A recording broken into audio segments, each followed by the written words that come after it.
Today I want to share with you 5 ingredient substitutions for when you don't have what you need.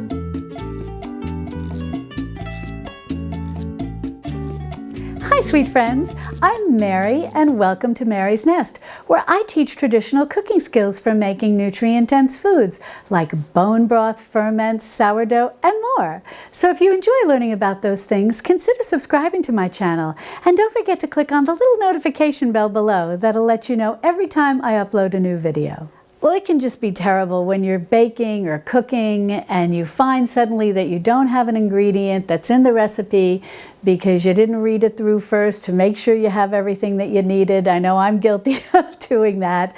But knowing what you can substitute for what you don't have can come in very handy. Well, this is a book that's actually a hand-me-down from my mom, and it's called Substituting Ingredients, an A to Z kitchen reference, and it's by Becky Sue Epstein and Hilary Dole Klein.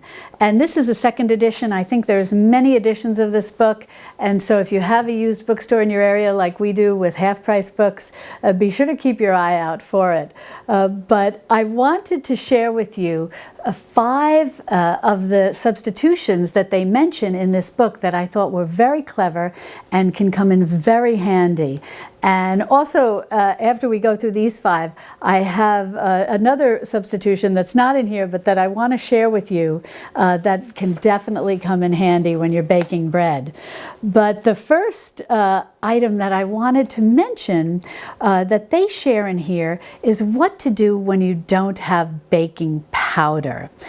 And this I thought was very interesting because it wasn't something that I was really familiar with. But if you don't have baking powder, you can use a 1/4 teaspoon of baking soda plus 2 more eggs if the recipe calls for milk. And I just thought that was very interesting. And then you just have to reduce some other liquid from the recipe. So this really intrigued me. So if you're making some type of cake or quick bread and you need baking powder and you don't have it and you want to turn it into a bread that is going to use baking soda, but you're not necessarily looking to add something sour like a buttermilk or whatnot that you generally associate with kneading when you're using baking soda, you can add 2 eggs along with the baking soda.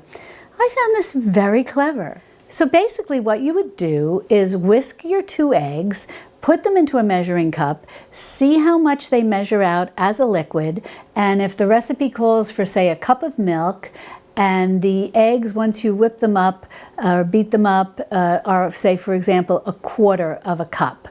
You would decrease your milk down to 3/4 of a cup, add the 2 eggs that have been beaten, and your 1/4 teaspoon of baking soda, and voila! It should give you the same results as if you had added baking powder. One other thing that they have in here, which I thought was interesting but not necessarily too useful unless maybe you're a pie baker, you can also use 4 teaspoons of quick cooking tapioca in place of 1 teaspoon of baking powder. So that's kind of funny if you have tapioca on hand. I don't have any, but I know it can be used to thicken pies. So that is something that can be used in place of 1 teaspoon of baking powder. Now, there's something that they don't mention in here, and it's not included in the 5 that I'm going to share with you today. But what if your recipe calls for baking soda and you don't have baking soda? What can you substitute in place of that? And that's an easy one. It's baking powder. And it's basically a 1-to-3 ratio. So if your recipe calls for 1 teaspoon of baking soda, you'll want to add, and you don't have baking soda, you'll want to add 3 teaspoons of baking powder. Well, I just wanted to pop in the middle of this video because when I was editing this, I realized that I left out the little bonus tip that I wanted to share with you regarding an ingredient substitution. And what I wanted to share with you was, what do you do when you don't have yeast? Commercial yeast that you would buy at the grocery store. And what if you don't have a sourdough starter? Maybe it's something that you don't keep or you don't want to make, or maybe you've had some challenges with. Well, what I wanted to share with you is that you can make something called yeast water. Now, if you've been with me a while, you've probably seen the video where I go over this.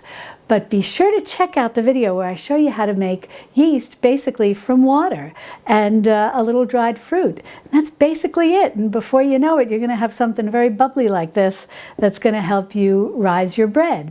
Now, speaking of yeast water, I will put a link in the description below to the fellow that I learned how to make it exactly like this. And his name is Pablo, and he's German, but he has a bakery in California, and he uses this version of yeast water to bake bread for his bakery.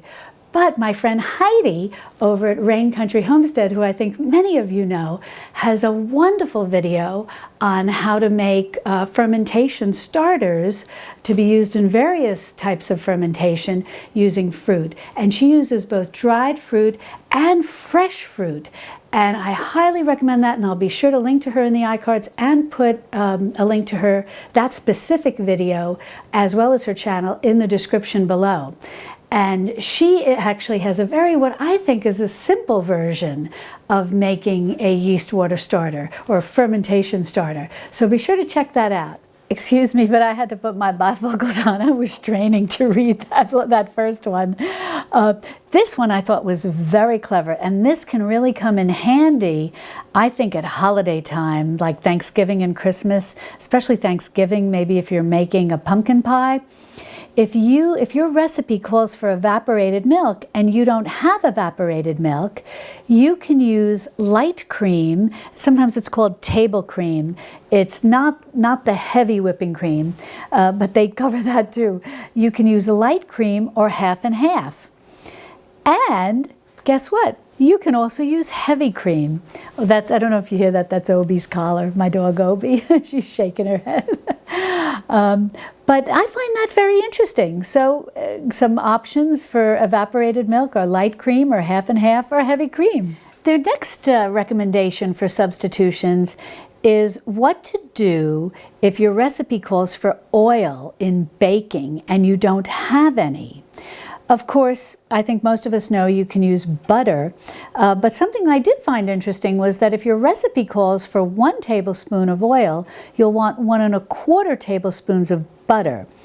But what I found intriguing as the most interesting substitution, and it's a 1-for-1, is that if your recipe calls for oil, 1 tablespoon of oil, you can replace that with 1 tablespoon of mayonnaise. And they make a note that it's especially good for cake recipes.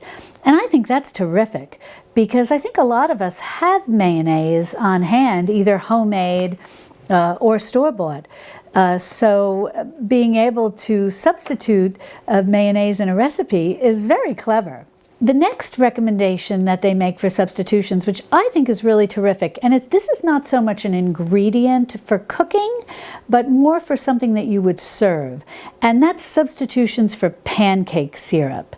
Now, I generally don't like to buy pancake syrup at the grocery store because it's usually some form of high fructose corn syrup that's been colored, and to me it's a very artificial food. I would prefer maple syrup, but maple syrup can sometimes be costly, and what they recommend as an alternative is using a fruit jelly. And I really like this idea, and they say to melt it and thin it with water. And I think that would be very lovely if you had a little blueberry jelly or a grape jelly, any jelly. They're all relatively tasty. And then it will, warm it, thin it with a little water, and use it to pour over pancakes, waffles.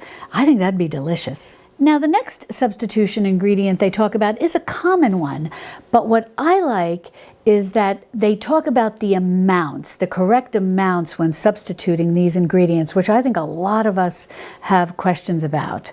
And the ingredient that they're referring to is sugar, and just your typical granulated white sugar. So if you have a recipe that calls for 1 cup of sugar, you can substitute 3/4 of a cup of honey. So you want to have less honey than you would the white sugar. And that is all you have to do. So you don't have to change any of the amounts of liquid, none of that. All you need to do is reduce the amount to 3/4 of a cup if you choose honey over the white sugar.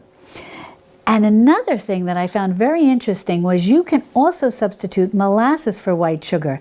Now, granted, that is going to alter the color and the flavor of the final product, but if it's all you have and you're in the middle of baking, it still can come in quite handy. But in order to get a pleasant flavor of your baked good, they recommend adding 1 1/4 cups of molasses, because molasses can maybe take a little more to lift the level of sweetness as opposed to honey. However, because you're now adding that 1 1/4 cups of molasses as opposed to the 1 cup of granulated sugar, you do need to reduce the liquid in your recipe by 1/4 of a cup. Or you can add 1/4 of a cup extra flour if there's no recipe called for, if there's no liquid called for in the recipe, such as maybe it just has eggs or something like that. So I think that's very useful information. Well, I hope you've enjoyed me sharing these substitution or ingredient substitutions.